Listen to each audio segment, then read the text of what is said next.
We sold the house. You've got 30 days to pack your things and find somewhere else to live.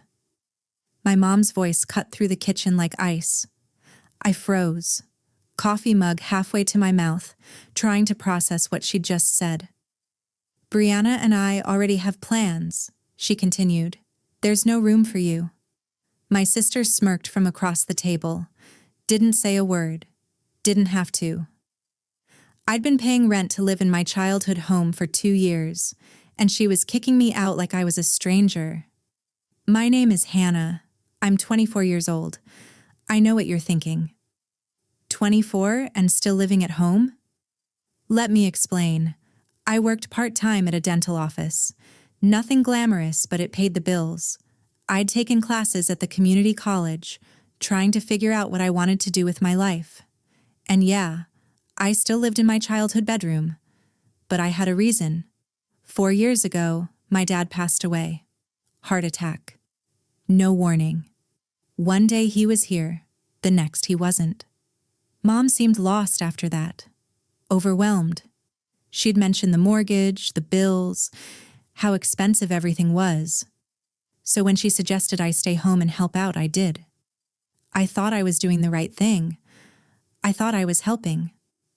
My sister Brianna, she'd moved out at 22, married a guy named Trevor who had money. They lived in a new townhouse across town with granite countertops and a 2-car garage. Brianna was always the favorite, the one who made something of herself, the one Mom bragged about at family gatherings. I was the other daughter, the one still figuring it out. I wasn't the one with designer bags or the Pinterest perfect life, but I showed up. I paid $600 a month in rent. Money I thought was helping Mom keep the house. I stayed because I felt guilty about leaving her alone.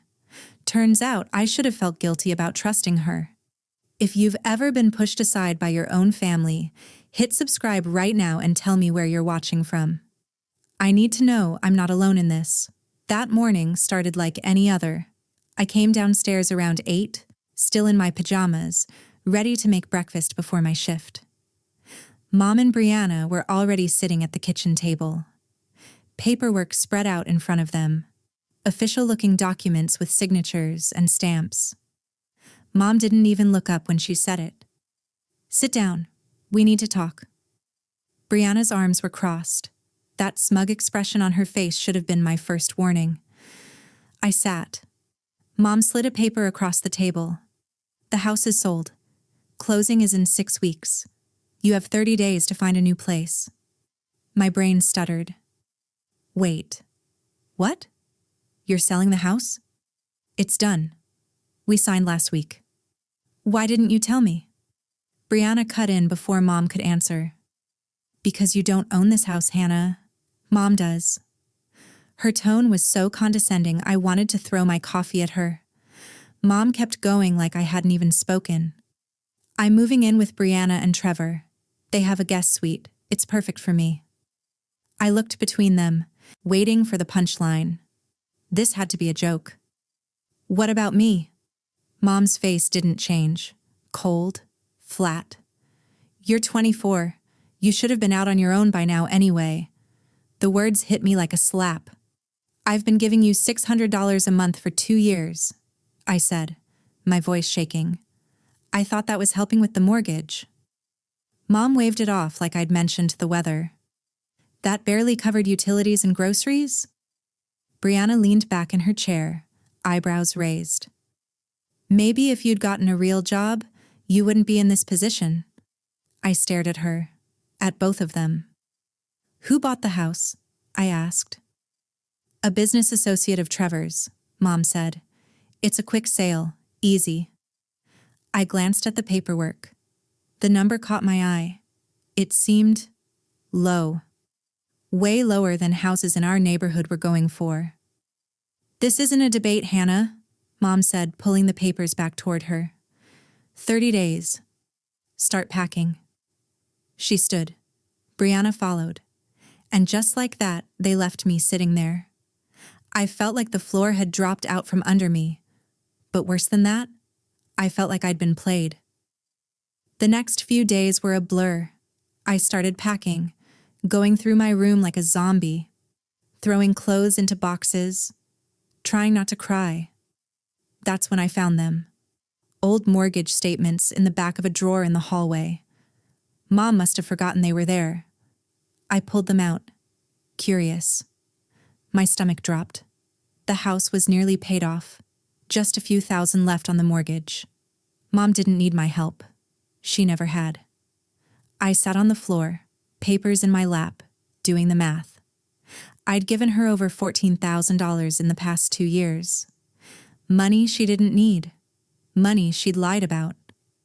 I pulled out my phone and searched the county property records. It's all public, free to access. The sale price was there in black and white, $40,000 under market value. Trevor's business associate was getting a sweetheart deal, and Mom was letting it happen. I found her in the living room, packing up photo albums. "You're selling the house for way less than it's worth," I said. She didn't even flinch. "That's none of your business. You took my rent money for 2 years and didn't even need it." "I didn't force you to stay," she said, not looking at me. "You chose this." That's when I knew. She didn't feel bad.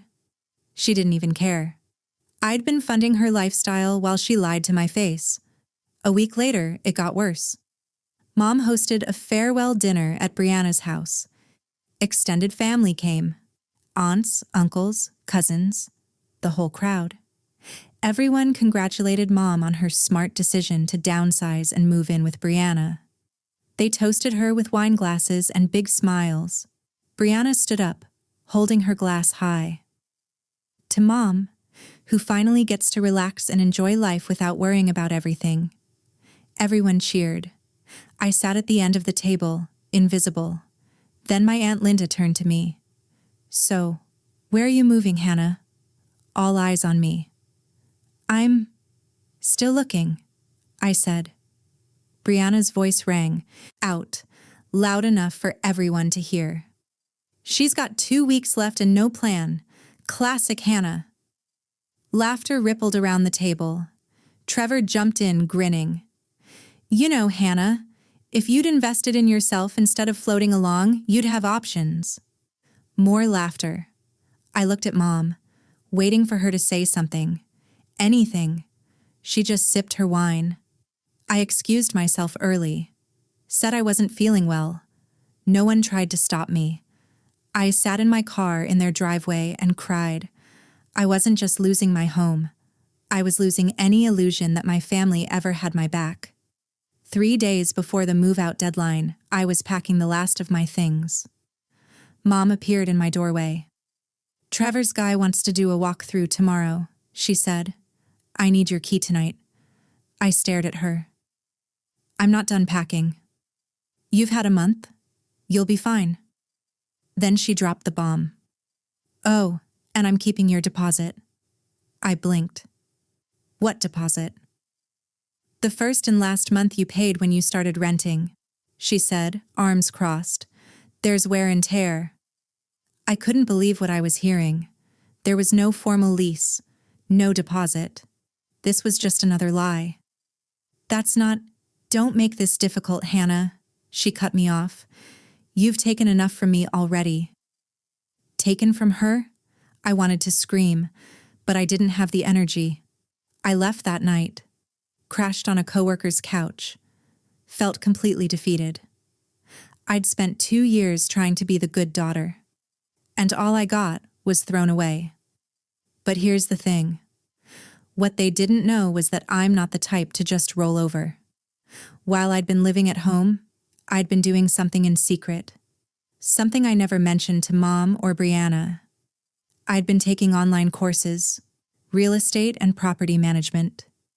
Late at night, in my room, I was building a skill set, learning the laws, understanding how housing works, and I'd been saving money. More than anyone knew. I didn't spend much, drove an old car, worked extra weekend shifts, skipped nights out. I had nearly $18,000 saved in a separate account Mom didn't even know existed.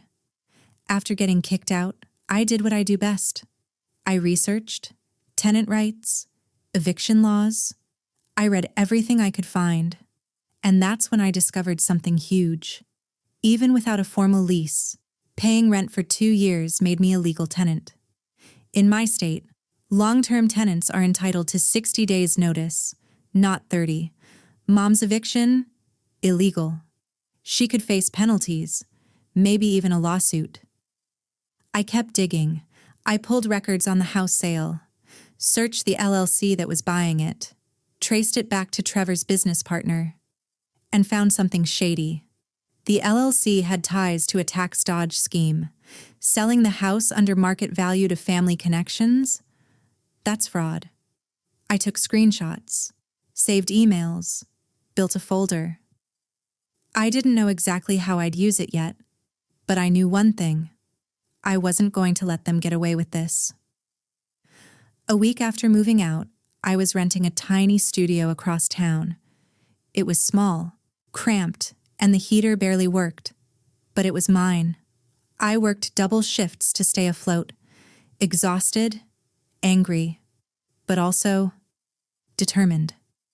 That's when I ran into Diane. She used to be our neighbor, babysat me and Brianna when we were kids. I hadn't seen her in years. We grabbed coffee. I didn't plan to tell her everything, but once I started talking, it all came out. She listened, really listened. When I finished, she leaned back and said, "Hannah, what your mom did was illegal. You could file a claim." Turns out Diane was a paralegal now. She worked at a tenant rights nonprofit. She explained it all. Illegal eviction, withholding deposit without cause, potential fraud in the home sale. "I can help you draft a demand letter," she said. "You deserve to know your rights." I hesitated. "I don't know if I can sue my own mom." "You don't have to sue," Diane said, "but they deserve to know they can't just walk all over you." She was right. Meanwhile, back at Brianna's house, Mom was settling into her new life. Brianna and Trevor threw a housewarming party for her. I saw the photos on social media. A mutual cousin sent them to me. They toasted new beginnings and joked about finally being free of dead weight. Someone asked about me. Brianna rolled her eyes in the photo. The caption read, "She'll figure it out. She always does." It stung, but it also lit a fire in me. Diane and I drafted a formal demand letter. We cited the illegal eviction, listed the rent payments, requested compensation. I also reached out to the county assessor's office, quietly flagged the suspicious sale. I didn't send anything yet. I was waiting for the right moment. 6 months passed. I kept my head down, worked, saved, built my life. Then I got the news. The house sale fell through. Buyer's financing collapsed. Possibly because of the county investigation I'd started. The house went back on the market. But it had been sitting empty for months. The market had shifted. No one was biting. Mom was stuck with mortgage payments she couldn't afford. Brianna and Trevor were annoyed. They'd been counting on that cash. And then my phone rang. Mom. I almost didn't answer, but curiosity won. "Hi, honey, how have you been?" Her tone was sweet. Fake sweet. "What do you want?" I asked flat. I wanted to talk. Maybe we could meet for coffee? I agreed. I knew something was up. We met at a diner on the edge of town. She started with small talk. Asked about my job. My apartment. I didn't give her much. Finally, I said, "Why did you really call?" She hesitated. Looked down at her coffee. "I need your help." I almost laughed. She explained the house sale fell through. She was drowning in costs. Brianna and Trevor were stretched thin. "I thought maybe you could loan me some money," she said quietly.